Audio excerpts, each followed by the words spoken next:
All right, all right, all right. Shalom.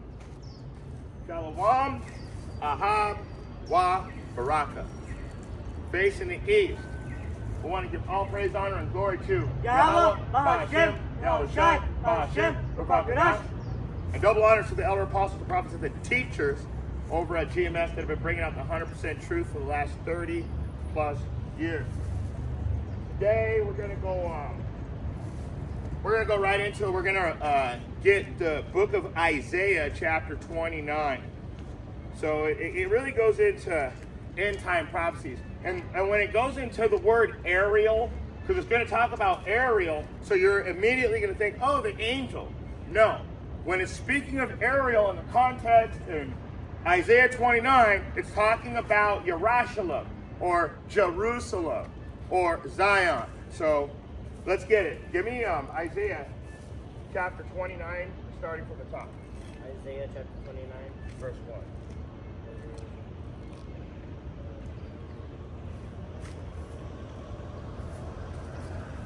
Come back over here with me.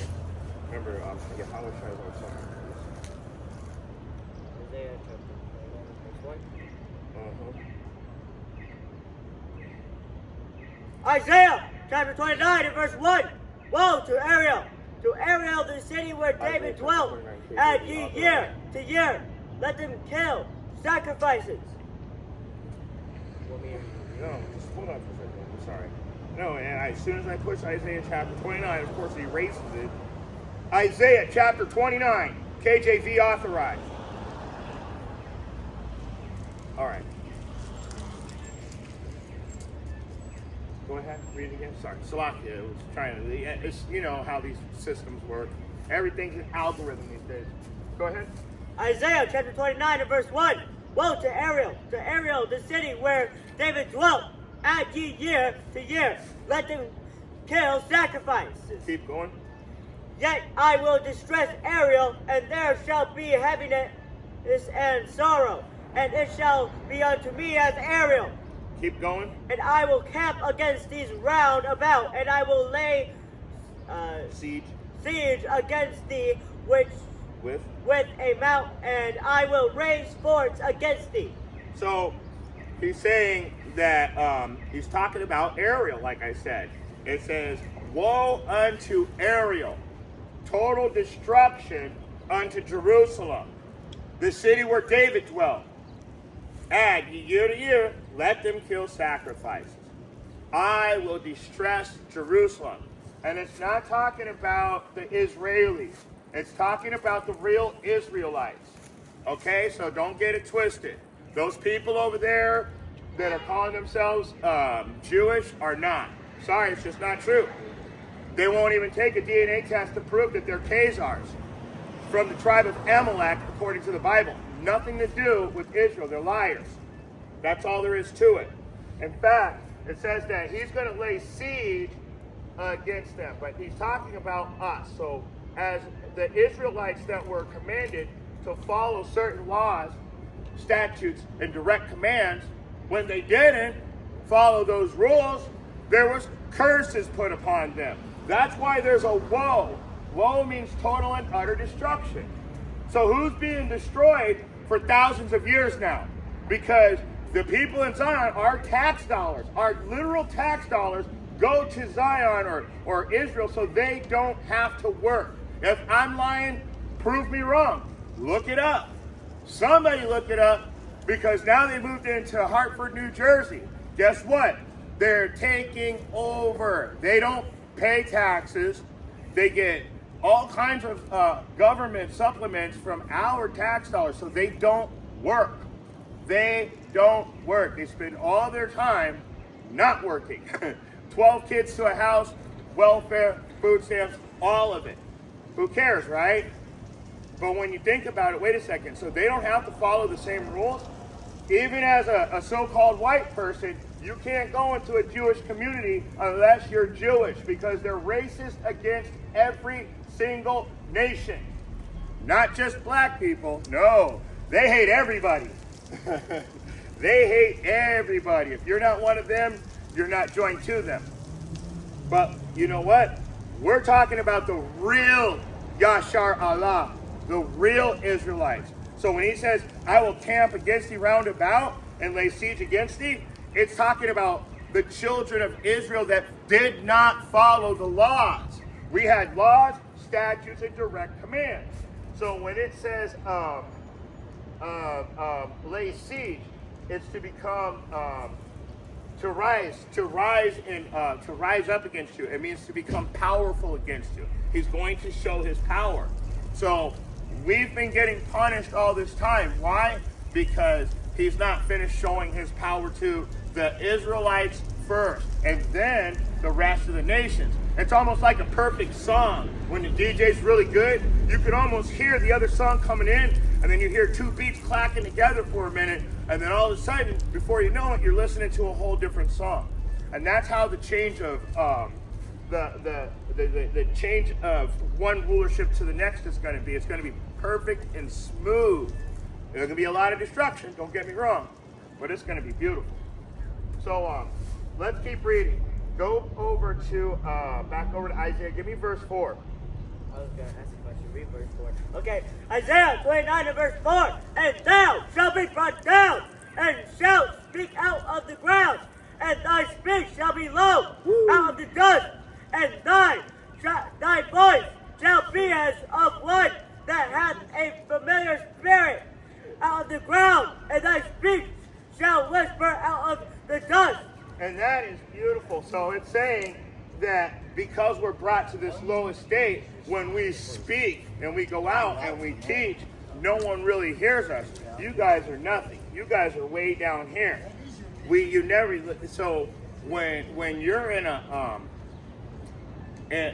like an organized place, you're gonna have like these really wealthy people, and everybody's gonna want to hear what that wealthy person has to say. But let the broke motherfucker with all the wisdom that knows everything, let him say something, and it's going to be like his words are coming out of the dust. They're not going to really have much time to hear that, and it's because that's one of the curses upon us. Your enemy shall get way up above you. That's like Deuteronomy, I think 28 and 43. Your enemies will get above you, and you'll be down low. They'll be far above you, and you'll be down low beneath them. In other words, they're going to have everything, and you're going to be in want of all things. So we're woe unto us. Woe unto us right now. Get me 1 Corinthians 1 and 21. Because it says, wait. Yes, because it says that you read verse 5 yet? Get verse 5. I'm getting ahead of myself right now. Will be brought down very low. Will be the dust of the earth. Okay? Isaiah 29 and 5. Moreover, the multitude of thy strangers shall be like small dust, and the multitude of the terrible ones shall be as chaff that passeth away. Yea, it shall be at an instant suddenly. In an instant, suddenly. But it said thy strangers. So when you go into that and you look it up, guess what? It says alienated or separated from Yahweh. So the strangers are the ones that were alienated or separated from Yahweh. Now, how are you going to be alienated or separated from Yahweh? And it tells you, by not following instructions. You know, Satan comes immediately. Always, whenever we come out here, they got a fucking wind tunnel. Hold on.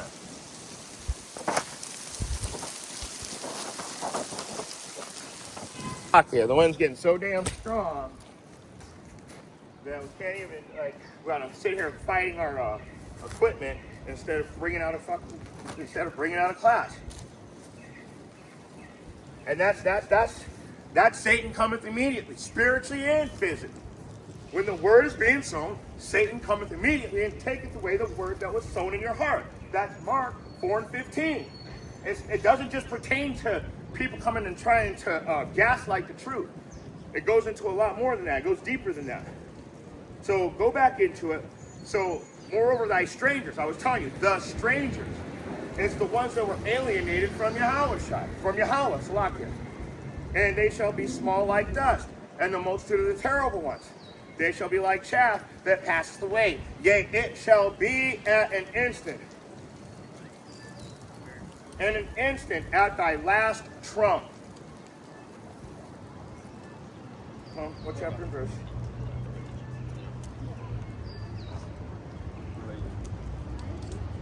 First Corinthians 15 and 52. 15 and 52.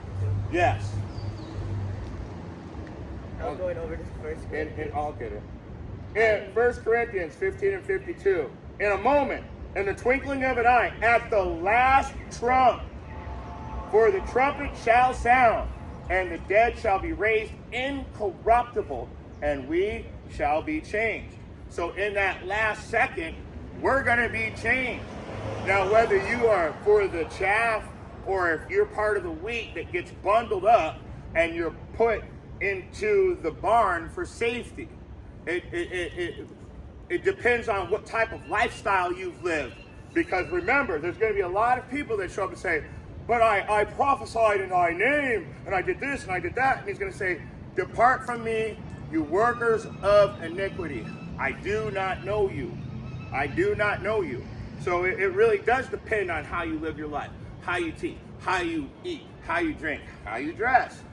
Now, we can't really keep the dress code at this time. I mean, you can put fringes on anything you want, but that mainly just turns you into more of a target than anything else, because now they're like, bullseye, you must be one of them IUIC or ISUPK, or you must be from Genesis, which is all over the place, or maybe a one body that doesn't even believe in Yahushua.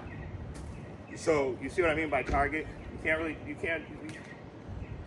Anyway, we're going to be changed at that last second. Everything's going to be changed.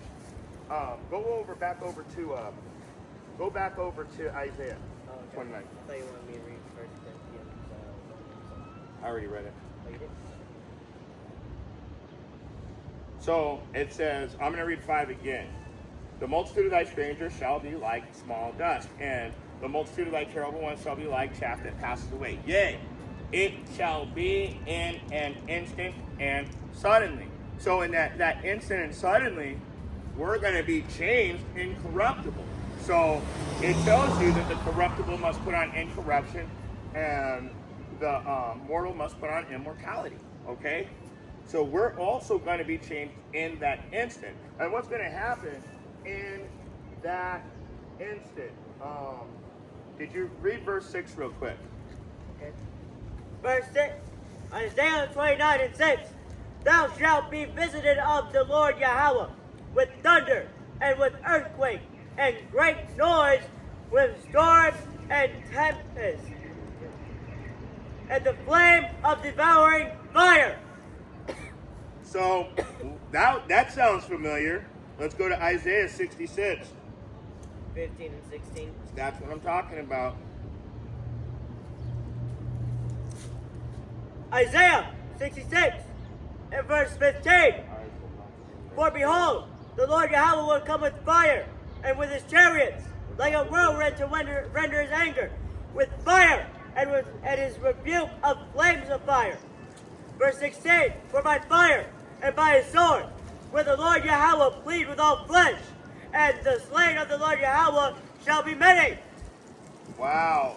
So in an instant, he's going to come down. And then that's when it's too little, too late for all of you that thought that you knew something about these scriptures. That thought that you were going to justify yourself against the real the apostles, the prophets, and the teachers. Also even the disciples that are sincere in this truth. So that's who you're going to, that's who you're, man, my mind's going blank. But Slovakia. All this wind and trying to fight everything off, man, I gotta fight keeping the truth. About to get pissed, man.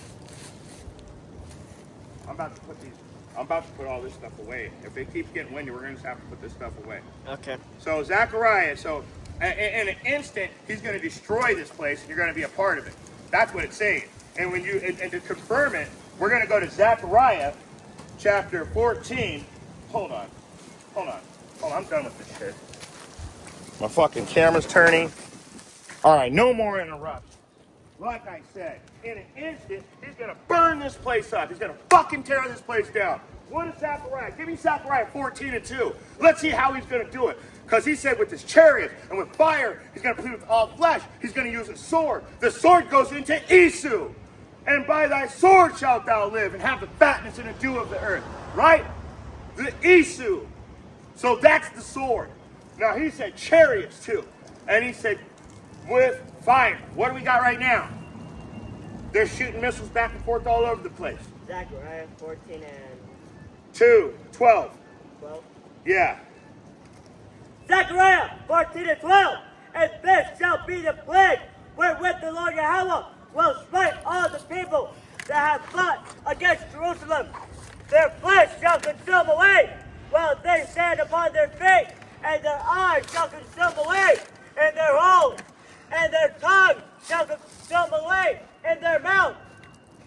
So, that's in an instant. That, to me, sounds like a real nuclear weapon. They're talking about hypersonic missiles that are popping off like firecrackers. That's how you know that something's not right. And then you find out we want to take over 7 nations in 5 years. Iran being the final piece to the puzzle, and that all goes into digital currency. I brought a class out on it earlier. I brought a class out already. So what we're watching right now, go give me Matthew 24, give me verse 3. Because what we're watching right now isn't your eyes melted in the holes. Those are the real nuclear weapons they haven't broke out with yet. Matthew 24. 24? Yeah. And verse 3? 3. Matthew 24 and verse 3. And as he sat upon the Mount of Olives, and the disciples came unto him privately, saying, Tell us, when shall these things be? And what shall be the sign of thy coming and of the end of the world? What's the sign of the coming and what's the end of the world? Get me verse 6 or 7. Okay. What does 6 say? And ye shall hear of Yes, wars. give me verse 6. Matthew 24:6. And ye shall hear of wars and rumors of wars. See that ye be not troubled, for all these things must come to pass. But the end is not yet. I told you, this is not what this isn't the final countdown. We're getting to it. This is the escalation to the real fight. These are just people poking at each other right now. They're just poking back and forth. But when that real war starts, your eyes are going to melt in their holes. And that includes all of you 2/3 strangers, the people that alienated yourselves from Yahweh, and you other nations. You will be burned to a crisp. That's why it talks about being thrown into the lake of fire alive, because this is going to be the lake of fire. When they shoot their missiles, you will be burned alive. There's no hell to go to. We are in hell as we speak. When it talks about the great red dragon and the chains are broken, it came out of the bottomless pit. It's talking about the Roman Empire, when they almost completely went, completely destroyed. And then you have the Renaissance. What does that mean? Rebirth. Rebirth of what? The Roman Empire. That's why in Revelation, when it tells you about getting the wound and being healed, it's talking about the Roman Empire. You guys don't understand this book. You don't understand this book. The war hasn't started yet. I'm telling you that right now. This is the escalation to the real war. This is rumors of war, but the end is not yet. Get verse 8. 8. Matthew 24 and 8. All these are the beginning of sorrows. All of these are just the beginnings of sorrows. Jump up to verse 12. Verse 12. And because iniquity shall abound, the love of many shall wax cold. And that right there is telling you that because the love of many, because people will start to shut down, nobody's going to like each other anymore. Everybody's going to be suspicious, for the lack of better words. And what's happening right now? They give you a tablet and an iPhone or whatever, an Android, so you can play on your phone all day.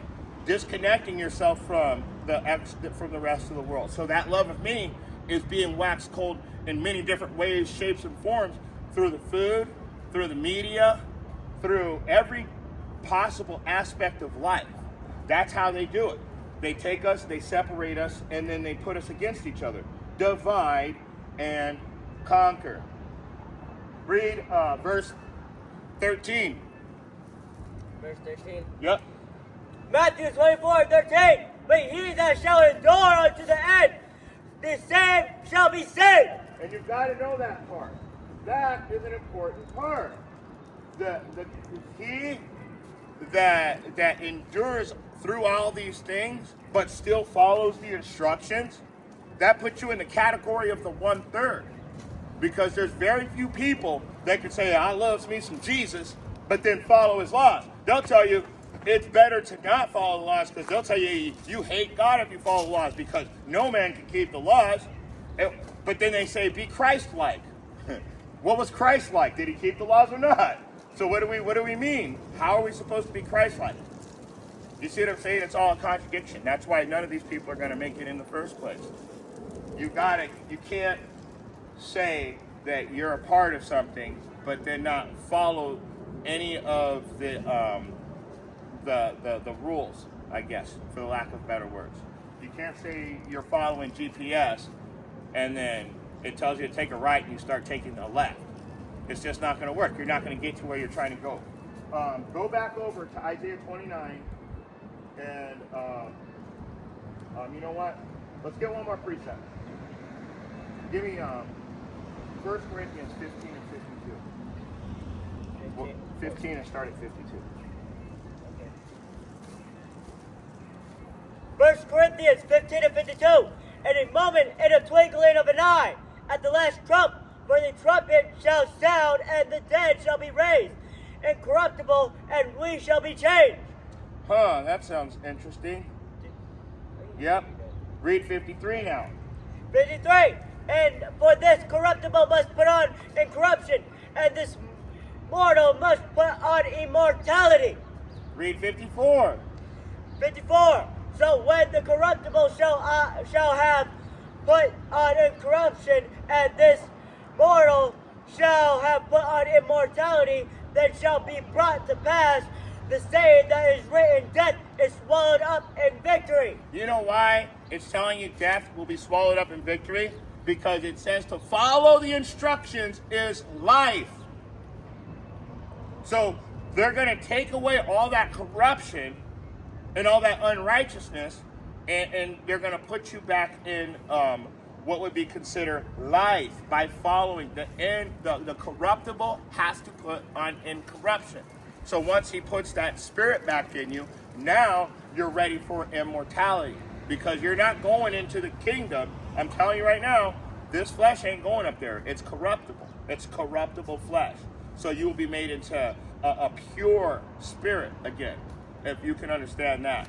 Go back over to Isaiah. Yeah, 29 and 8. 29 and 8. Yep, this is beautiful too.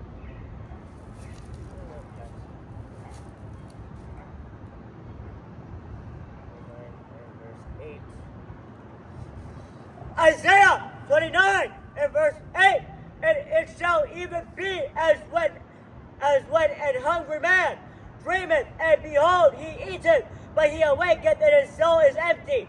Or as when a thirsty man dreameth, and behold, he drinketh, but he awaketh, and behold, he is faint, and his soul hath appetite.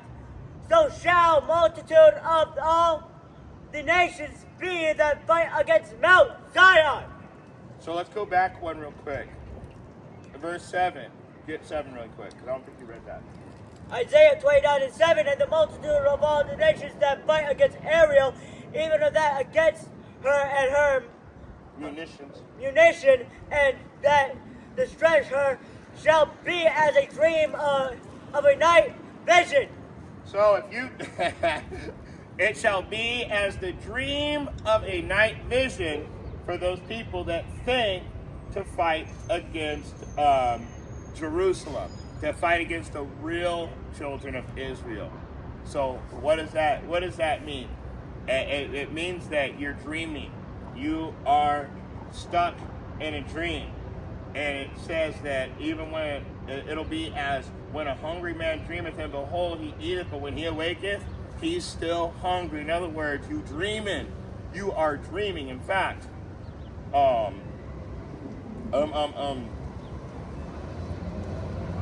so on and so forth. When he drinketh, but behold, he awaketh, and behold, he is faint, and his soul hath appetite. So the multitude of all the nations be that fight against Zion. That is beautiful. So if you think you're going to win, let me show you something really quick. I love these scriptures. Get Deuteronomy 32 and 39. Deuteronomy 32 and 39. Deuteronomy 32 and 39. Uh-huh.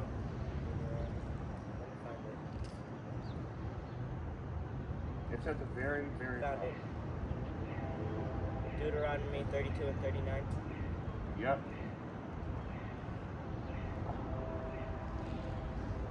Deuteronomy 32 and 39. See not that I, even I am He, and there is no God with me. I kill, and I make alive. I wound, and I heal. Neither is there any that can deliver out of my hand. Huh. How are you going to fight against somebody when they have full control? Get me Isaiah 45 and 7. Isaiah 45 and 7? Yeah.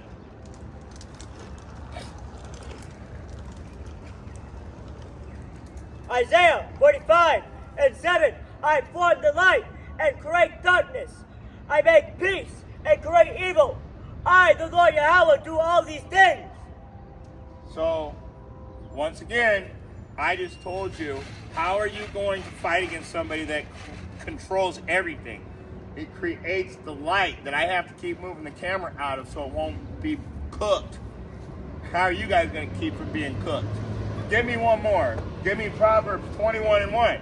Because we want to make sure, beyond the shadow of a doubt, that the Most High has full control of everything. We can get two more, in fact. But let's make sure beyond a shadow of a doubt. Because if you think you're going to be able to win something, when there's an RC car, and then there's a remote control for the car. You are the vehicle, and you are being controlled by something else, if you can understand that. Get me Proverbs 21 and 1. Proverbs 21 and verse 1. The king's heart is in the hand of the Lord Yahweh. As the rivers of water he turneth, is it whithersoever he will. So the king's heart is in the hands of the Most High. And whatever he wants you to do, he said he could turn you like he turns the rivers. Get me Job 33, starting at verse 14. Job 33, starting at verse 3. One last nail. We'll put one last nail in the coffin, and then we'll move on. We want to make sure that if you think you're going to be able to win against the children of Israel, you're mistaken. Now, if you've ever seen our wars, the Most High will let us lose a few battles before he lets us take over. And right now, we're at the end of all of those losing battles. Believe it or not, he's coming to get us soon. 33 and 3. 33 and start at verse 14. At verse 14. Job 33, verse 14. For Yahweh speaketh once, yea twice, yet man perceiveth it not. So when the Most High speaks, we're out here on the highways and hedges right now. Nobody cares. You do not perceive what's going on. Keep reading. Verse 15. And I dreamed in a vision of the night, when deep sleep falleth upon men, and slumbereth upon the bed. Then he opened the ears of the men, and sealeth their instruction. So wait a second. It tells you in the Bible that when you're asleep, the Most High tells you exactly what you're going to do the next day.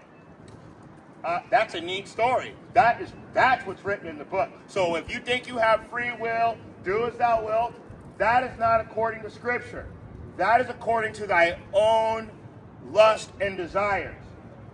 That does not have anything to do with the Bible. It just told you, I control the heart of the king. If there's not evil in the world, have I not done it? I kill, I make alive, and I put your instructions in your mind. How much more you need to know? So when you think that you're going to win against the children of Israel, you are dreaming. Go back to Isaiah chapter 29 and pick up where you left off at verse 9. Okay. Fucking dreaming out there today. Nobody's going to be Israel. And I'm not talking about them fake Israelis. Those are not the real people of Yahweh, Bahashim, Yahushai. They're liars.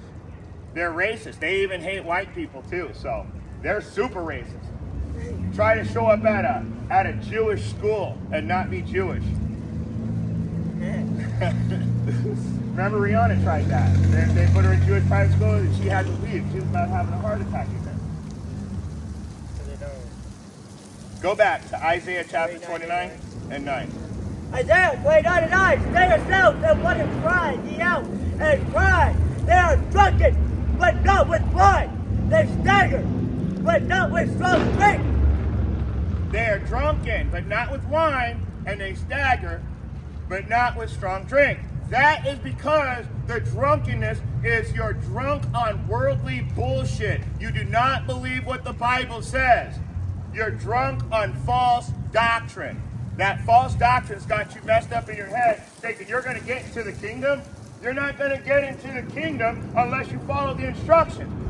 So I say that anybody that can follow the instructions sincerely with gladness in their heart for the abundance of all things, yes, you're an Israelite and you can definitely get into the kingdom. But if you decide that you're saved when Matthew 24 and 13 clearly states, he that endure until the end, the same shall be saved, you already know you're not part of the truth. You already know you're justified. Straight up.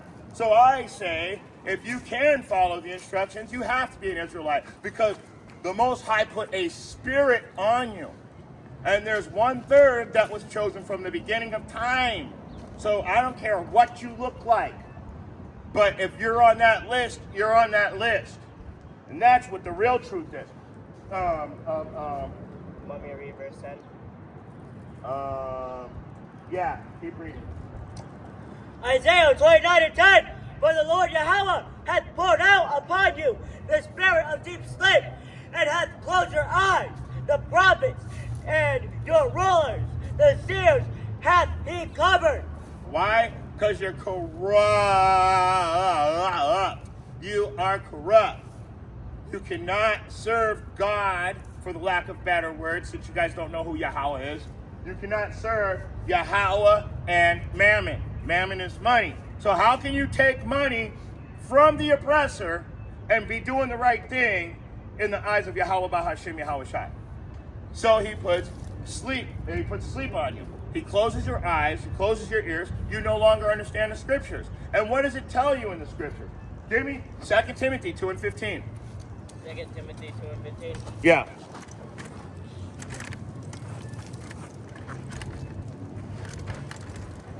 Second Timothy 2 and 15. Study to show thyself approved unto Yahweh, a workman that needeth not to be ashamed, rightly dividing the word of truth. So you stop studying, you stop showing yourself approved, and you take a bag. And once you take that 501c3, remember this: there could be a tax penalty if you do what the government, if you go against what the government says. Why do you think these guys have a blank check? Because later down the road, it's just like the mob. Hey, I scratch your back, you scratch mine, right? So that's why they tell you, a gift destroyeth the heart. They're going to give you a gift, and it's going to destroy you in the end, because they're going to expect something in return. Nothing is free. So now you're stuck because you have a great sleep. You can't see the truth. You can't hear the truth. You can't understand the truth. So what does that say about you being part of the 2/3, the 1/3, or the other nation? I can tell you, it means that you're not part of that 1/3, for sure. Everybody else is getting cooked anyway. It says so in the scriptures. Let's keep going. Let's go to, in fact, where are we at? Keep reading. Verse 11, 2 Timothy, you want me to read 16, or do you want me to go back to Isaiah? Isaiah chapter 29, and pick up where you left off. Okay. Should be like verse 10. Sorry. Well, read as well.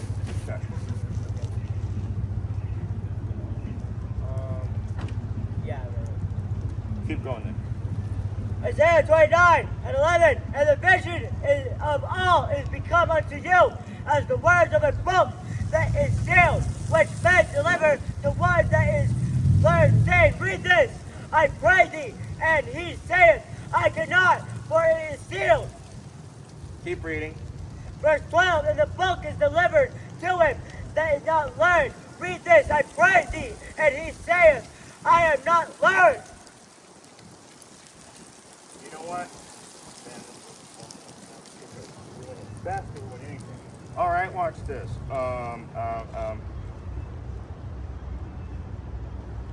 Only the prophets could sing that song.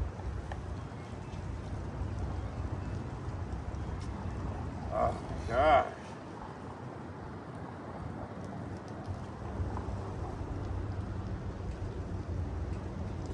I can't remember where it's at. Only the prophets could sing that song. One chapter and verse in the book of Revelation.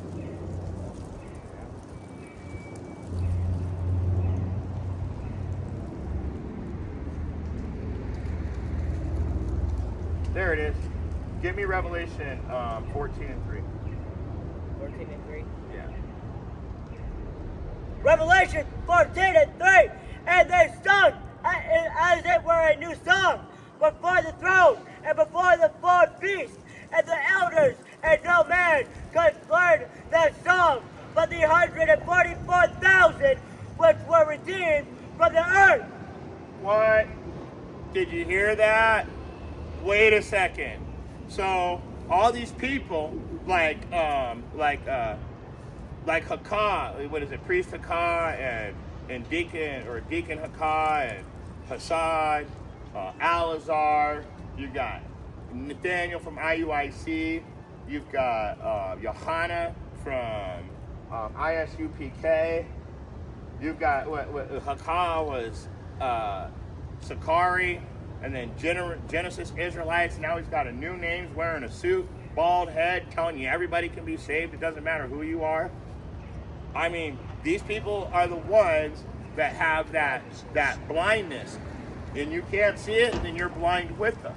Because it clearly states in Revelation chapter 14 and verse 3 that they sung as it were a new song. It's not. It's not a new song. It says as if it were a new song. Okay? We've been singing this song from the beginning of time. As if it were a new song before the throne and before the beast and the elders. And no man could learn that song but the 144,000 which were redeemed from the earth. And those guys aren't going to take money. Those guys aren't going to ask you for an offering plate. They're not going to tell you to soil a seed, my brother. They're not going to be doing that shit. They're not going to have a Cash App, a GoFriendMe, a Super Things, a Happy Things, a Get Well Things, a fucking Fund Me, whatever you got. It's a bunch of fucking apps underneath there. You know those people aren't there for the truth. They're there to take your money. And you're there to give it to them. So if you're part of that 2/3, you love that shit. You love giving away all your money to it too. So we're the only ones that understand this truth. And it tells you, he that taketh his hand, any man that puts his hand upon the plow and looks back is no longer fit for the kingdom of heaven. What does that mean? When you start doing this work, like Hakah, Alazar, Hassan, Nate, Johanna, everybody that's bringing out false doctrine. They started off doing the work, but then they looked back because they wanted the bag. And now where are they at? They're rich. So you see that as a blessing.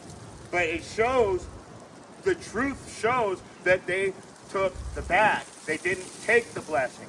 We took the blessing. That's why we're standing out here in the wind, having to stand on all the posters, because this is the real blessing right now. This is the real blessing. Study to show thyself approved. Put your works out there on the highways and hedges. Preach to the wind that's blowing on us. And what does that wind represent? These dumbass Israelites that don't know who they are, that wouldn't have a time of day for us, even if we weren't wearing the garments. If we were wearing the garments, it doesn't even matter because that's the wind. the people that don't recognize that we're actually teaching for their sake, that the Most High might wake one of them up. Yeah, but I remember telling you this a long time ago. They tried to sing the song, but they're out of tune. That's right. He said that when he was about 7 years old, 8 or 9 years old. I think it was 11? He said, but he was talking about how only the 144,000 could sing that song. And he said, you know, these other people are trying to, and it was a metaphor. He was saying the other people are trying to sing the song, but they're out of tune. In other words, you guys are trying to teach, but you can't take a fucking bag and then say, I'm teaching the truth, but then be compromised by the person that told you, here's the money. Now, follow what I say. It doesn't work that way. That is not how the truth works. You have to do what's written. You have to take the whole, how is it? You have to eat the whole roll. You have to, the good and the bad. You can't just decide, well, this part's good, so I'll do that, but this part's bad, so I'm going to say that no, everybody sins and this, that, and the third, so I'm just going to live my life. We'll do that. I did not know you. That's what he's going to say. I did not know you. So this is like coming down to them final warnings to the children of Israel. Only. Not a complexion-based doctrine. The children of Israel will be scattered to the four corners of the earth, and being mingled among the four corners of the earth, they're going to look like all other nations. Not just white people, not just black people, or he's this or that. No! You go into any nation, there's going to be Israelites there. I don't care if you go to Japan. I don't care if you go to Jerusalem, where all the bakes are. What does ish mean? It's a suffix. It means pertaining to, not the real thing. We know that. Everybody's scared to say it. I'm not. I'm not scared to say it. I know the truth. The Most High put a real spirit on me. No cowards over here. I'm afraid it's going to pour my drink out. I know one thing. I pray that everybody that has that energy, that they bring that same energy when everything that I'm saying comes to pass. I put up a video the other day. What did I say? It's a fake MOTB war. Who controls the currency? What's the next video? It shows how secret Babylon would like to take out 7 countries in 5 years, Iran being the last of the 7, to complete that puzzle, because once they control Iran, they control currency throughout the world. It's all about control. Oh no, it's in the name of peace. We've got to stop these guys. They've got weapons. Everybody's got weapons. Let's go back to it. Go back to Isaiah. Isaiah? Chapter 29. Chapter 29. Yep. Pick up where you left off. Verse. It was verse 12 is where you were at? I think I read 12. Yeah, you went to 12. Let me make sure I don't have any precepts lined up for that. No. Yeah, I read verse 12 already. Go ahead, get 13. We exhausted 12. Isaiah 29 and 13. Wherefore the Lord said, for as much as this people draw near me with their mouth and with their lips to honor me, but remove their hearts far from me, and their fear toward me is taught By the precepts of men. Taught by the precepts of men. That's your church. That's the Bible they teach you. Why is it that when I read the Bible, it says something totally different when it's word for word, but you go into the church and they teach you whatever they want? Soil a seed, my brother. Come as you are, my brother. We're all sinners. Yeah, you can eat pork. It doesn't matter what the Bible says. Just put something in the plate. You can't serve God and money. You can't. So anybody that's got a big building, what does it say about the building? Yahweh, Bahashim, Yahushai, does not dwell in a building built by the hands of men. It says that. So how is it that when it tells you to go out to the highways and the hedges, preach to the wind, I'm the crazy guy. But the guy inside of the building taking all your money, now that's the real scholar. That's the real one. You guys are crazy. And Yahweh's coming to get you. And he's going to tell you, I did not know you. I don't know you. My people I knew, I put a spirit on them. And they stood strong. When everybody else turned up their noses, snickered, laughed, made jokes, talked behind their backs. But I guarantee you one thing, you're going to wish that you were standing right here in front of me taking notes when it's too late. You're going to wish. Where does it say that you're doing for filthy praise sake? Titus. Get Titus chapter 1, I think, 10 and 11. This guy's getting precepts. See, it only takes a couple years of reading. Next thing you know, you're getting precepts. That's like the third one. Start at verse 10. Let me find it. It's right at the end of the Old Testament. Titus 1 and 10. What does it say?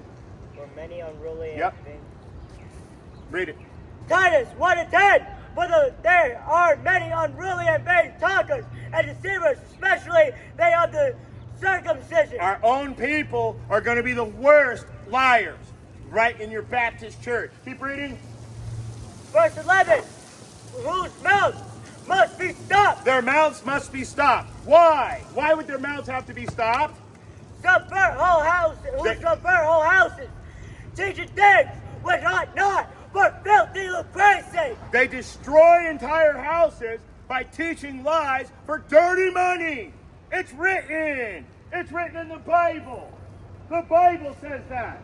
Not the messenger. The messenger reads the Bible, and then the people hear the Bible. Now, either they hear, let them hear, or they will forbear. Either they're going to accept this truth or reject it. So, get on with your lives. I know one thing. I'm bringing this energy to the kingdom. I'm going to go to the gates, and he's going to say, what did you do? I'm going to say, you know what I did. You were with me. Keep reading. No, wait, no. We're done with that. But you know what? Read one more anyway, if you still got it up. 12, verse 12. Verse 12. Verse 12. One of themselves, even a prophet of their own, said, the, how do you say it?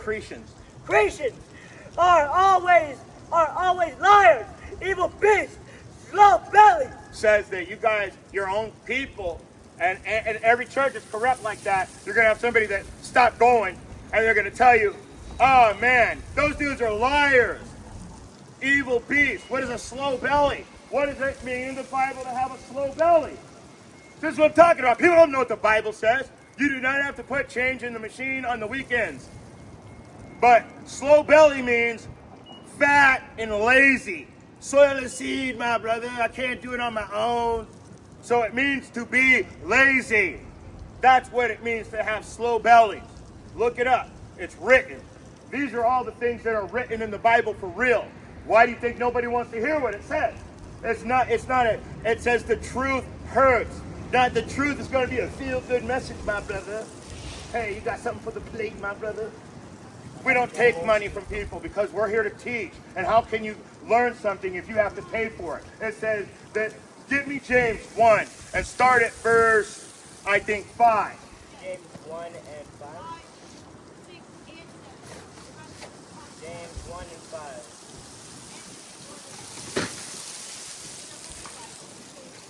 James 1 and 5. If any of you lack wisdom, let him ask of Yahweh that giveth to all men, liberally and upbraideth not, and it shall be given him. Right there. It says, to any man that read it, let me see that. The mind's going to turn off.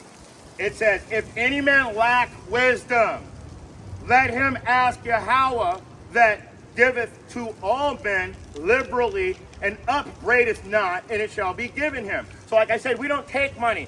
We don't do that because it says right there, it shall be given for free.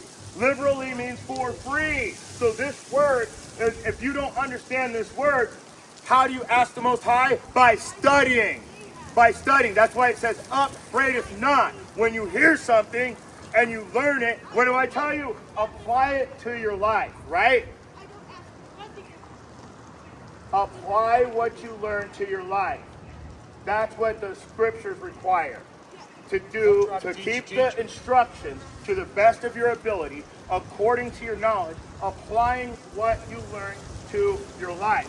So when it said upbraideth not, if he shows you something, then you need to keep with that. Don't depart from the truth. Don't depart from the law. And what will be given to you liberally? Life. Life, understanding, so you can go back into life. And you know what? Read verse 6. Verse 6. But let him ask, think nothing wavering, for he that wavereth is like a wave of the sea, driven with the wind and tossed. So, 13, Zephaniah 13 and 8. So, yeah, I think so. Zephaniah 13 and 8. What is it saying? It says that if let me get to it.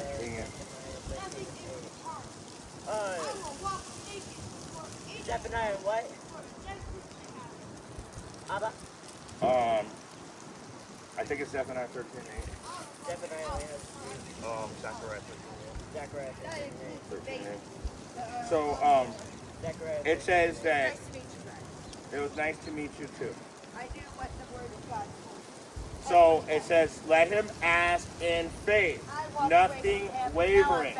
So you can't have false doctrine built up inside of you and expect to live with the false doctrine and the truth. That's wavering. That's going back and forth. Okay, what does it say, man? And it shall come to pass that in all the land of said the Lord two parts.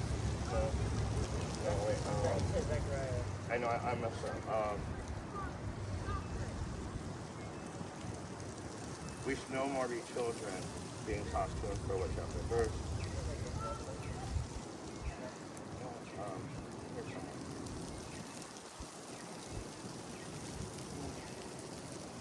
Slovakia, it's taking a while. Now it doesn't want to. It's finally.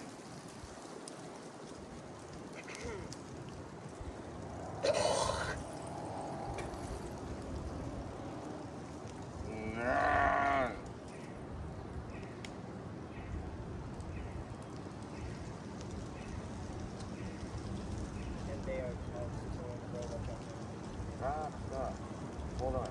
They should no longer be children tossed to and fro like the waves of the ocean. What chapter and verse?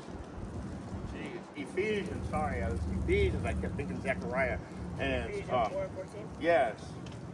Ephesians 4 and 14, KJV authorized. Ephesians 4 and 14. That's exactly right. Man, that's the one I wanted too. It had it.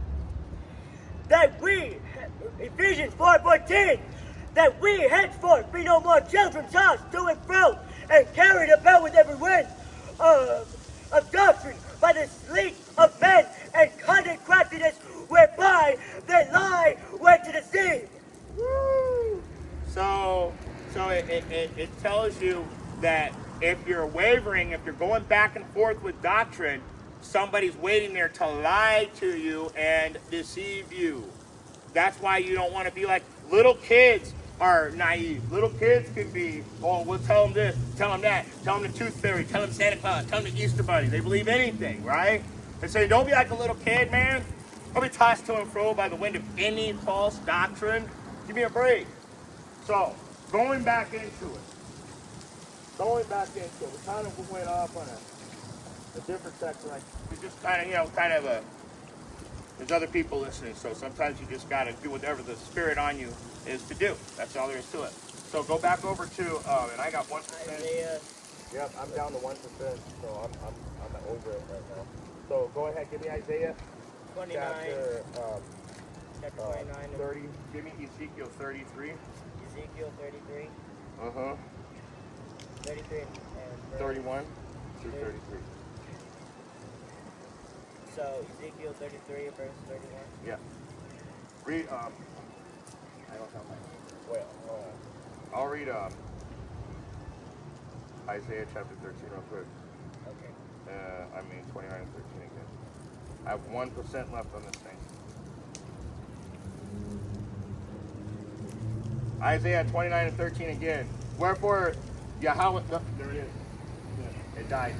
Let me just read it and then we go back to it. Yeah, go back to it, read it, and then Didn't get Ezekiel 33. Isaiah 29 and 13. Wherefore the Lord said, for as much as the people draw near me with their mouth and with their lips do honor me, but have removed their heart far from me, and their fear toward me is taught by the precepts of men. That's beautiful. So and when you go to the church, the precepts of men, it says that, what do they tell you? That if you choose Jesus Christ as your Lord and Savior, you're automatically saved. That's bullshit. That if, what is it, that you gotta, the Sabbath is on Sunday. We've got Easter instead of Passover. We've got Christmas instead of Hanukkah. You know, those are the precepts of men. And what God do they fear? Because the God that they have is a God of money. So they fear not having money. I mean, when it comes down to it. Get me Isaiah chapter... I thought you want me to get Ezekiel 33 and 31. Get Ezekiel 33 starting at verse 31. And then we're going to go to Isaiah 30 and starting at verse 9. So, okay. Ezekiel 33 and 31. And they come unto thee as the people cometh, and they sit before thee as my people, and they hear thy words, but they will not do them.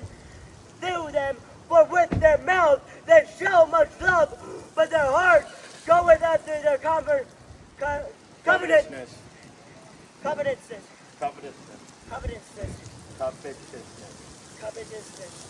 All right.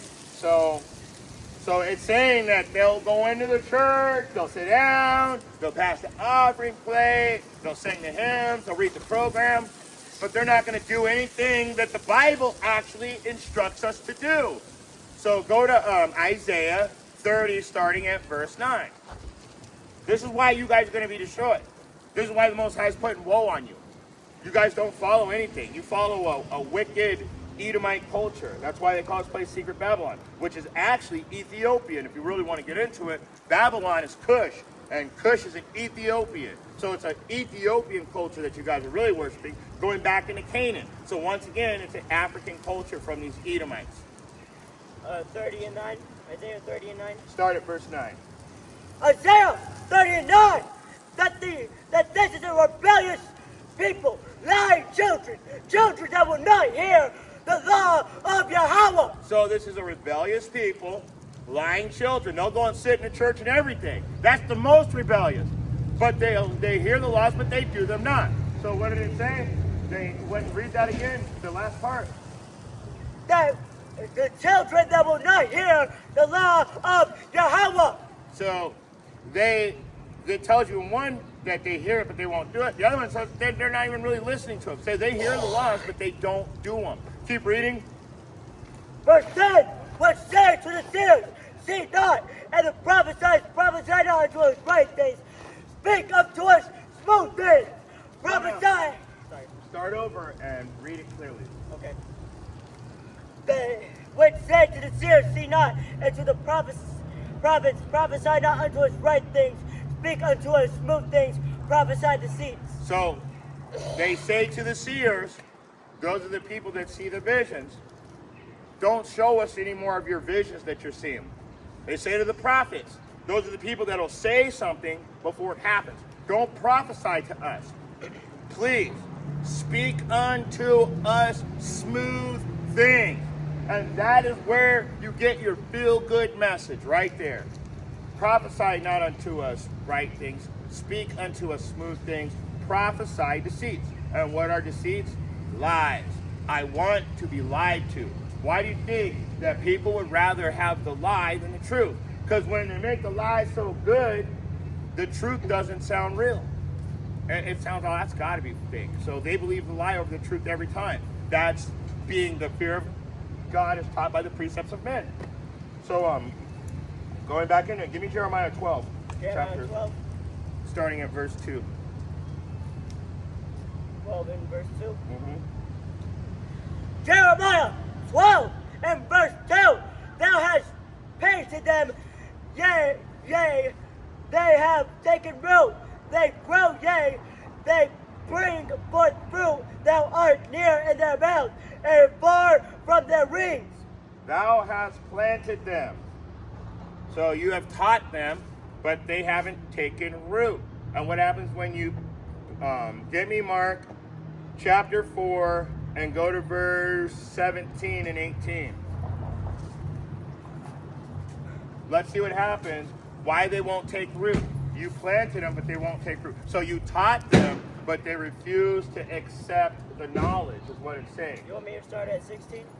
No. You don't pay on the Stony weekend? ground? And these are the likewise. Yeah, start at 16. Mark 4 and 16, and these are You they don't have to likewise. pay. You don't have to pay on the weekend. Or on Sunday. ahead. And these are they likewise which are sown on a stony ground, who when they have heard the word immediately receive it with gladness. Verse 17, and have no root in themselves, and so endure, but for a time afterward, when the affliction or persecution ariseth for the word's sake, immediately they are offended. You see that? It tells you that that stony ground, you can't take root on a stone, because what it's talking about is you have a stony heart. In other words, you're hard-headed. You won't accept what you hear, and you justify lies. It's that simple. You just justify a lie. So read one more, 18. And these are they which are sown among thorns, such as hear the word, Keep reading. and the cares of this world, and the deceitfulness of riches, and the lust of other things, entering and choke the word, and it becometh unfruitful. So the people that are sown on a stony ground. So when it's telling you over here in Isaiah that they don't take root, it's because they don't want to hear the truth. That spirit that I was talking about earlier, the 1/3 is going to have a spirit on them to stay in this truth. That's why it says, he that endureth until the end, the same shall be saved. Yahweh Bahashim Yahweh Shai already knows who he's going to save. That's why it says that our teachings are foolishness to him, but acceptable. Why is it foolishness? Because he knows that he could save you. He knows that he could change your mind. I already showed you that he directs every move you make. So really, for us to be out here, he knows that he doesn't really need us, but he's letting us do it to show our faith, to study to show ourselves approved. We don't care about other people. We don't care what you think, because at the end, we're going back to the kingdom, most high willing. Most high willing, we're going back in there. And everybody else is going to get cooked that didn't follow the instructions. I'm not hoping for anybody to get cooked. I'm hoping for all the people around me to fall back in the line, and that we go to the kingdom together. I don't know anybody that would think differently than that. You always want the people surrounding you to make it. That's all there is to it. But you know that there's certain people, you can see it in their face, in their eyes, the way they act, their demeanor, they're just not going to make it, because you can see it. It's written on their face that they have nothing to do with this truth. Your own family members, maybe even your own kids, who knows? I know I have a daughter that's completely against this truth. So I do understand. But let's keep going. Let's go back over, what was that, Jeremiah 12 and 2? That was no idea. Go to Jeremiah chapter 12. I think yeah. Did you read that already? I think you did. Yeah, I Go. read Mark. Did you read 19? Read 19. Yeah, I think you got it all. Yeah. Go back to Isaiah Isaiah? chapter 29, 14 and 15. Isaiah chapter 29, verse 14. 14. Okay. Isaiah's a deep-ass chapter. That's all there is to it. There's a lot of meat on this. We're going to have to get the whole thing. 14. Isaiah chapter 29 and 14. Isaiah 29 and 14, therefore, behold, I proceed to do marvelous work among this people, even marvelous work, and a wonder, for the wisdom of their wise men shall perish, and the understanding of their prudent men shall be hid. So in other words, he's going to remove your understanding because you refuse to study to show thyself approved. You refuse to follow the instructions that were given to you. And then when somebody tells you what the Bible actually says, the first thing you do is get mad. You get angry at us for telling you what the scriptures are telling you, what the instructions. You don't get mad at the mailman because it brings you a late notice.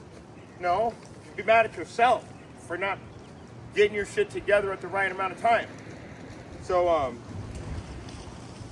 did you get 15? 15, no. Isaiah 29:15, woe unto them that seek deep to hide their counsel from the Lord Yahweh, and their works are in the dark, and they say, who seeth us, and who knoweth us?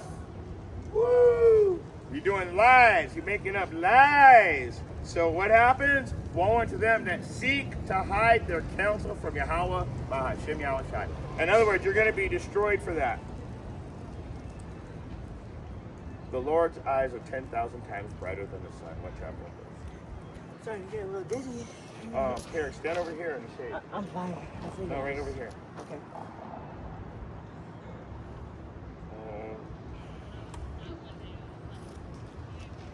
So, right here, it's getting hot. Arizona don't play around. We've been in the middle of the winter still. We're burning up.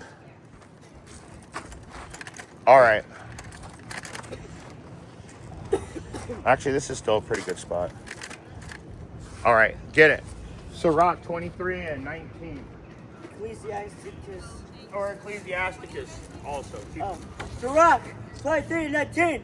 Such a man only feareth the eyes of men, and knoweth not that the eyes of the Lord Yahweh are 10,000 times brighter than the sun, beholding all the ways of men, and considering the most secret parts. So, when you think that you can hide something, the Most High says, I see it. And I know every little nasty fucking detail about you. Straight up. Go back over to Isaiah chapter 29 and read 15 again. Comes to light. Huh? What you do in the dark always comes to light. Yes, and that's actually a scripture. Well, anything done in darkness will always provide light. You're not gonna light a candle and put it under a bed. That's how it goes. So you're gonna see what people are doing. So the Most High's eyes are 10,000 times brighter than the sun, perceiving all the ways of men, all your nasty little details that you thought you got away with. He's sitting there watching you and judging you, preparing you for your judgment. Read 15 again in Isaiah 29 and 15. Wait, I know, I said read it again. Okay. Woe unto them that seek deep to hide their counsel from the Lord Yahweh, and their works are in the dark, and they say, who seeth us, and who knoweth us? Isn't that interesting? I can tell you who sees and knows. The Most High, Yahweh, Bahashem Yahweh Shai. So God, in the name of Jesus, that's who sees you. That's who knows what you're doing. So yeah, you're don't worry. We're keeping tabs on everything. Keeping tabs on everything. Get verse. Get me Luke 12. Luke You know 12. what? We only read one. Go back to Sirach real quick. Sirach. Oh.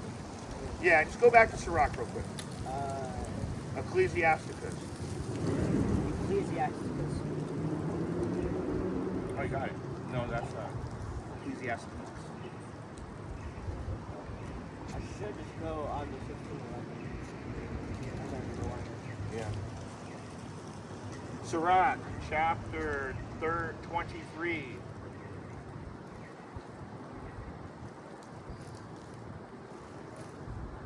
It'll give me the same version, but it will be in the 16:11 if I just say KJV authorized 16:11.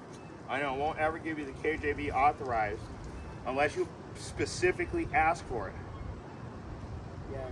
KJV authorized. Legitimately. It just tries to hide the truth. And then it still won't give it to you. Look. You go all the way, scroll all the way down, and then finally. Okay, so I want to get this really quick.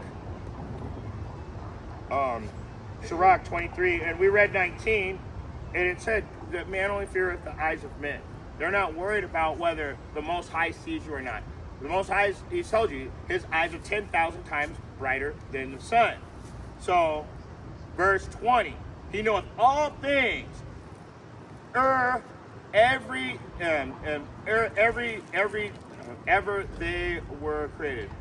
So all things earth, every there were created. 16:11. Sometimes I just don't know. So also after they were perfected, he looked upon them all. This man shall be punished in the streets of the city, and where he suspecteth not, he shall be taken. So that's really important.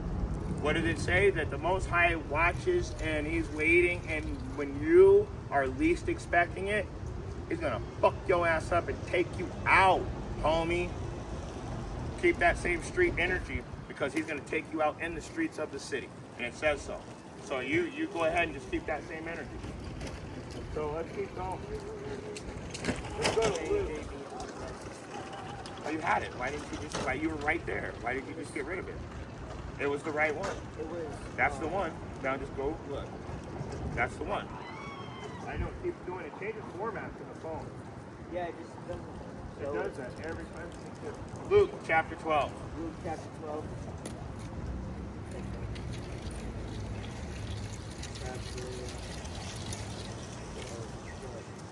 Luke chapter 12, starting at verse 2. Luke chapter 12 and verse 2. For there is nothing There is nothing covered that shall be revealed, neither hid that shall be knowing. No. Let me see. Yeah, no. So, like the guy said earlier, you can't do everything that is hidden is going to be brought to the light. Read verse 3. Therefore, whatsoever ye have spoken in darkness shall be heard in the light, and that which ye have spoken in which you have spoken in the ear. In the ear, in closets, shall be proclaimed upon the housetops. So, in other words, if you're a sneaky ass motherfucker, we're gonna find you out. Look at Alazar from Sakari. Now, I put out a class on that dude. And what did I say? He was like Korah, that the earth was gonna swallow him up and all of his men. And then they came out with all of these alternative lifestyle accusations. He had to step down from his role as the leader of Sakari. These things really happened. So when I said swallowed back into the earth, like in Exodus when Moses was dealing with Korah, I was talking spiritually. He was going to fall back into worldliness. Now he's rolling 60s crip. How can you go from being a leader of a religious group to calling yourself a rolling 60s crip? You're telling me the Most High didn't take that wisdom back? You're telling me that he didn't get swallowed back into the earth? He took his hands off the plow. He took his hands off the plow. Now he's no longer fit for the kingdom of heaven. He's back in worldliness. Yes, he's back. So that's what I meant when I brought the class out a year and a half ago about Alazar and them getting swallowed back up into the earth. And his men. What happened to Hakah and Hassan? What happened to the whole group? I don't even see, Sakari doesn't even show up on my feed. I don't even know if they have a camp. I'll be honest. But what did Hassan and Hakah, they started their own camp. And now they're Christians. And they changed that camp name to a Christian name. And they're wearing suits and ties and hair shaved to the baldness when it says, thou shalt not put baldness upon thy head. Come on, guys. Come on. Was that verse 2 and 3? Yeah. So, all of this stuff that you guys have lied about is being brought to the surface now. And we can see that you guys were liars the whole time. That's all there is to it. The scriptures win again. Nobody can defeat this book. Everybody falls prey to the truth. And that's just the way it is. Even me. If I fuck off, I'm going to be cooked just like anybody else. And it tells you in, I think, what is it? Ezekiel chapter 33, starting at verse 12, where if you're a good person your whole life and then you change it up, that all of your good works will be forgotten instantly. And if you're a shitty-ass person your whole life and you change it up, all of your shitty-ass lifestyle will be forgiven. So I'm not, that's why it tells you in Matthew 24 and 13, He that endure until the end, the same shall be saved. So you can get to the end and fall right off the fucking cliff, man. You got to stay with this truth. You got to stick with it. You got to depart not away and upbraid us not, like it tells you in the scriptures. In other words, don't let go of what you know. And I didn't mean to rhyme that. So let's go back into Isaiah. Let's go back to the verse 19. Isaiah 29 and 19. We're almost done. 29 and 19. Uh-huh. Let me. Isaiah 29 and 19. Isaiah 29 and 19. The meek also shall increase their joy in the Lord Yahweh, and the poor among men shall rejoice in the Holy One of Israel. Meek. Now, I told you guys what that means multiple times. Having the power to produce your cause, but relying 100% in faith on Yahweh Bahashem Yahweh Shai. That's meek. Now, what'd you say? Poor. Yeah. Those are the people that are abused. The people that were abused. That's the poor. Okay, go. Let's get. Go to verse 20. Verse 20. Oh my gosh. Isaiah chapter 29 and 20. For the terrible one is brought to naught, and the scorner is consumed, and all that watch for iniquity are cut off. So that goes into give me Obadiah 1 and 15. Obadiah 1 and 15. Obadiah 1 and 15. Obadiah. Right there. Oh, okay. There you go. 15. Just go ahead and scroll down. Obadiah 1 and 15. For the day of the Lord Yahweh is near upon all the heathen, as thou hast done, it shall be done unto thee. The reward shall return upon thine own head. That is beautiful. So it tells us that our enemies are going to be brought to nothing. You go to the book of Obadiah, and it's directly talking to the Edomites that control this joint. And it's saying that all the things that you did are going to be done unto you. And your reward, the things that your lifestyle is going to return to haunt you. So that's why it says that your reward will return upon your own head. So the way you treated everybody, that's the way you're going to get treated. You're going to be taken out in that same manner. That's why go back to Isaiah 29 and 19. It says you're going to be brought to naught. Naught means you are going to be brought down to nothing. 29. 29. Just scroll down. Went right to it. That's good. It was like 19? Nah, you need to go like 20. Oh yeah, you read 20. Read 20 again. For the terrible of Isaiah 29 and 20. For the terrible one is brought to naught, and the scorner is consumed, and all that watch for iniquity are cut off. So that's all inclusive. That and the terrible one I just showed you in the book of Obadiah. If you read verse 1 and 2, you would find out he's talking about the Edomites who still exist. They have not gone anywhere. The Edomites rule the world. And what did Satan say? The best trick Satan ever did was to convince you that he didn't exist. It's like number. Verse 21. Verse 21.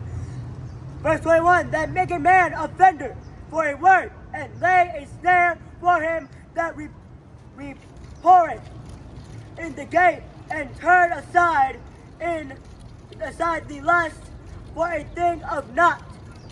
So let me read that again. That's verse 20. Yeah. For the terrible one, 21. That make a man an offender. So let me start at 20. For the terrible one is brought to nothing, and the scorner is consumed, and all that watch for iniquity are cut off. That make a man an offender for the word. They make us the offender for bringing out the truth. That's why everybody that walks up, people are like, back in the past, remember in the recent past, anybody that walked past was a fucking biblical scholar. They're going to come out here after I've been studying all my life, and you're going to tell me what the Bible says. Never even read the whole book. You read a couple verses. Probably didn't even read the verses. You probably heard it from somebody else. So they're making us an offender for the word. And they lay a trap for him that reproveth in the gates. In other words, we put correction on the people. They want to trap us up. Why do you think that there's so much slander against the black Hebrew Israelites when clearly all the Israelites are not black? They're from, let's just say, a speckled bird, from the darkest person you can get to the lightest person you can get. There's going to be Israelites all through that. We'll just say that we are scattered to the four corners of the earth. Yes, it says that my heritage is unto me as a speckled bird, and there's a there's like the surface meaning to that, and then there's the actual parable, which is talking about the children of Israel are not going to be all black. They're not going to be all Middle Eastern. Which, where's the fucking middle of East? Give me a break. That's called Asia Minor. Fuck, man, you guys don't know anything, guaranteed. So, we've got a couple more verses. Verse 22. Verse 22. Therefore, thus says the Lord Yahweh, who redeemed Abraham concerning the house of Jacob. Jacob shall not be ashamed, neither shall his face now wax pale. And, oh, what? He's not going to turn white?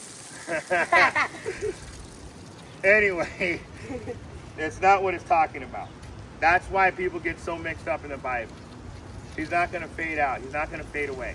So saying that everybody doesn't exist and all that stuff, and that's not really what it's. I gotta get that. I don't have my thing. I want to show you guys what that means, but I can't go to my Strong's right now.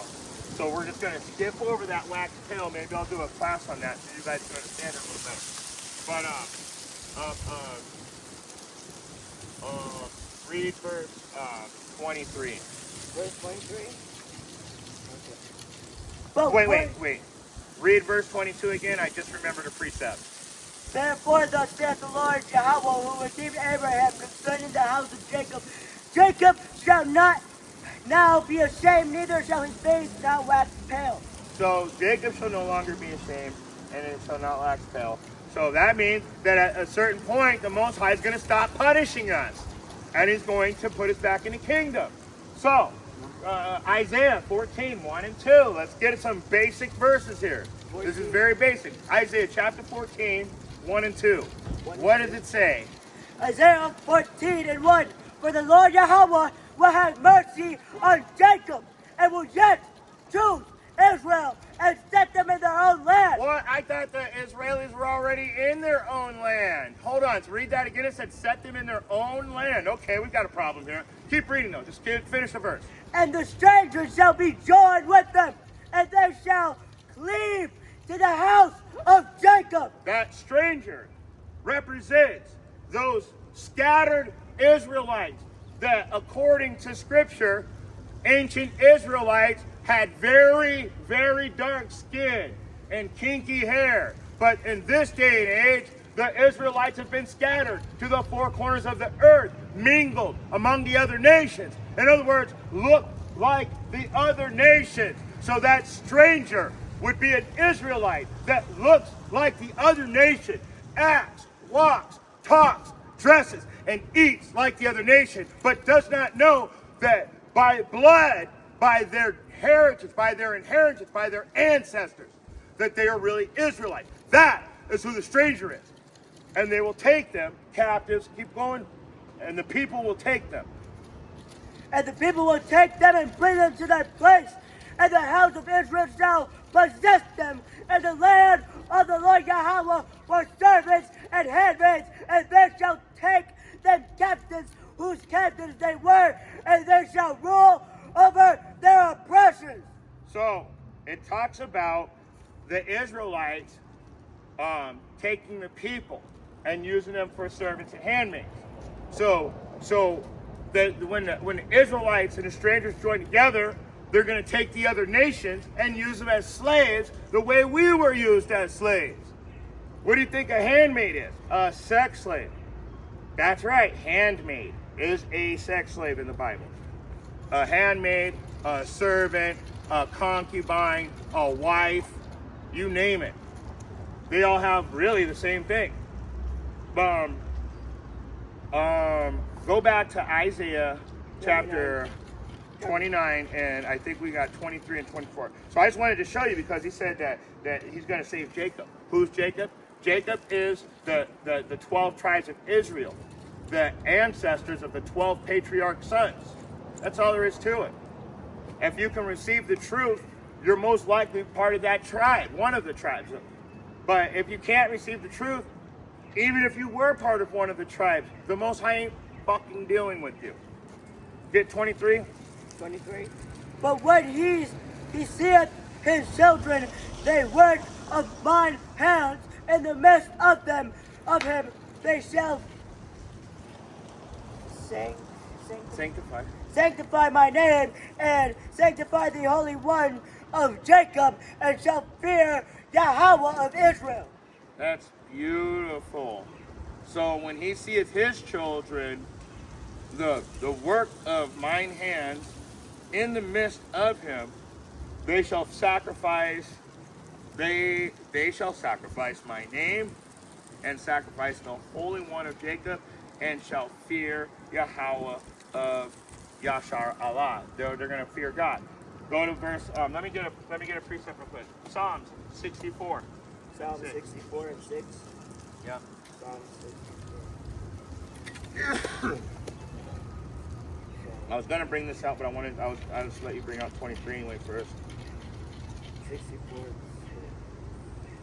Let's go to 64. Psalm 64 and 6. They search out iniquities. They accomplish a diligent search.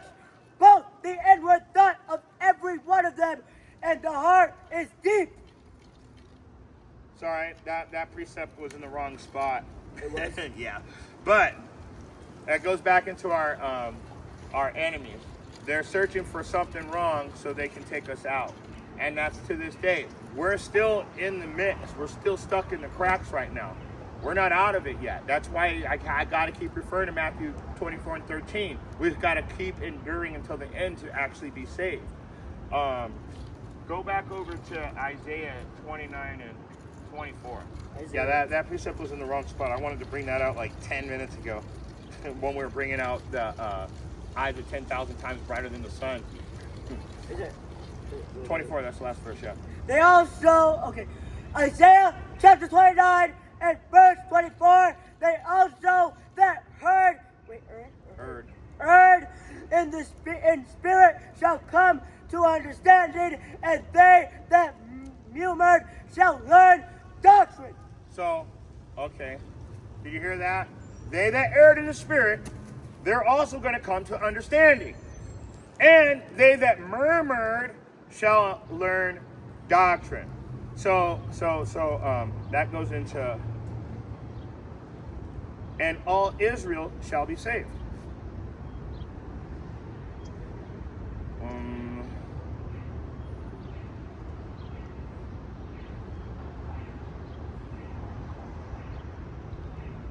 Romans chapter 11, KJV authorized.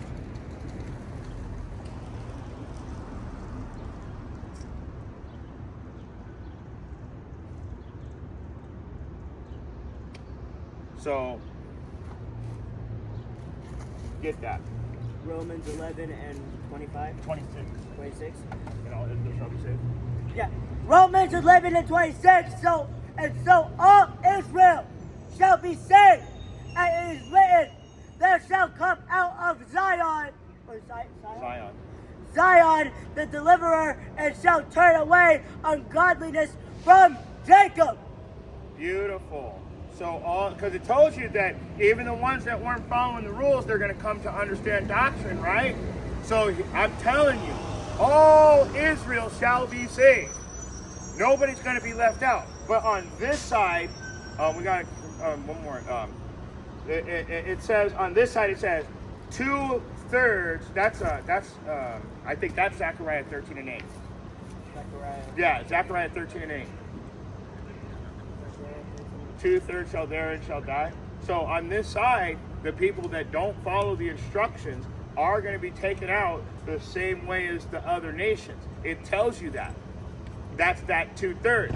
But then you'll be born back into the kingdom through the 1/3 into righteousness. So that's why it's telling you all Israel shall be saved. They're not just gonna, the Most High is not just gonna decide that everybody gets to go in and they just do whatever they want. That's not happening. 13, yep. And 8. Uh-huh. Zechariah 13 and 8. And it shall come to pass that in all the land, saith the Lord Yahweh, 2 parts therein shall be cut off and die, but the third shall be left therein. I already explained it to you. 2/3 are going to be cut off and die because you refuse to receive the truth. You're those people that the fear of the Lord is taught by the precepts of men.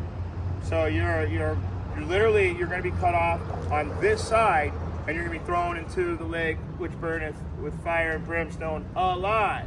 So in other words, you're going to feel that nuclear destruction, and then you're going to have to die a painful death. It's all written. But then you'll be born into the kingdom.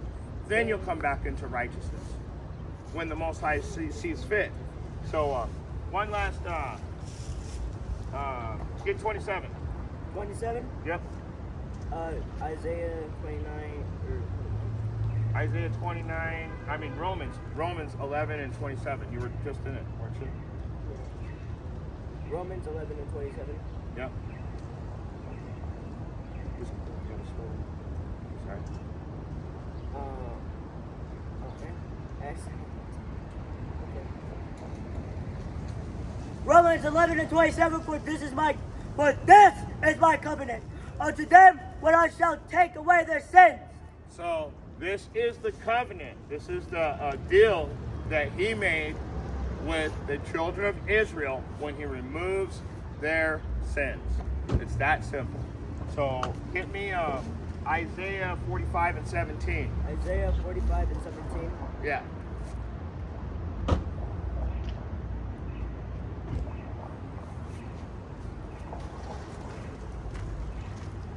You don't have to pray on Sunday.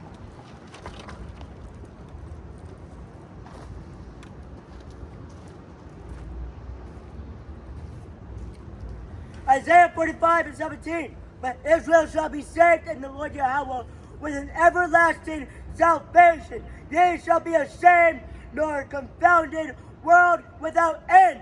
You shall no longer be ashamed or confounded. When we come back into rulership, we will never leave rulership. It says, you will nor be confounded. World without end. World without end. So when we come back into rulership, it's going to be in righteousness. We're going to go back to the real laws. Everybody's going to have to follow them. And it tells you, if you don't follow the instructions, you will be put to death. For you other nations that think that, oh, I'm this and that. Bring that same energy. Bring that same proud, fucking arrogant attitude, and I guarantee you it's going to get checked. Revelation, chapter 22. Give me verse 7. Revelation 22 and 7. Yeah. Whole chapter got 30. Revelation 22 and 7. Behold, I come quickly. Blessed is he that keepeth the saying of the prophecy of this book. Blessed is he that follows the instructions to the best of their ability, according to their knowledge, applying what they learn to their life. See, go jump up to verse 12. My favorite verse in the whole Bible. Revelation 22 and 12. And behold, I come quickly, and my reward is with me, to give every man according as his works shall be. So, I come quickly, and my reward is with me. What does it tell you about the Edomites? Their reward shall return upon their own head. So he's already let you know that he's coming down to destroy some of you as a reward. And honestly, I don't consider that. I consider that your ultimate price that you have to pay for the destruction of the earth. But he says it himself, your reward shall return upon your own head. And what was his blessing? That he lived by the sword. So now it says, I come quickly, and my reward is with me. Now we're talking about the Israelites that have an opportunity to get into this kingdom. On the 1/3 side, it says, I come quickly, and my reward is with me. For what? For every man according as his work shall be. So every man, according to what you're doing, that's what you're going to get repaid for. And with that being said, if you got eyes to see and ears to hear, I hope you got something out of this message. Facing the east, we want to give all praise, honor, and glory to Yahweh, Ba'ashem, Yahushai, Ba'ashem, B'Vakadosh. And double honor to the elder apostles, the prophets, and the teachers over at GMS that have been bringing out this 100% truth for the last 30 plus years. Shalom.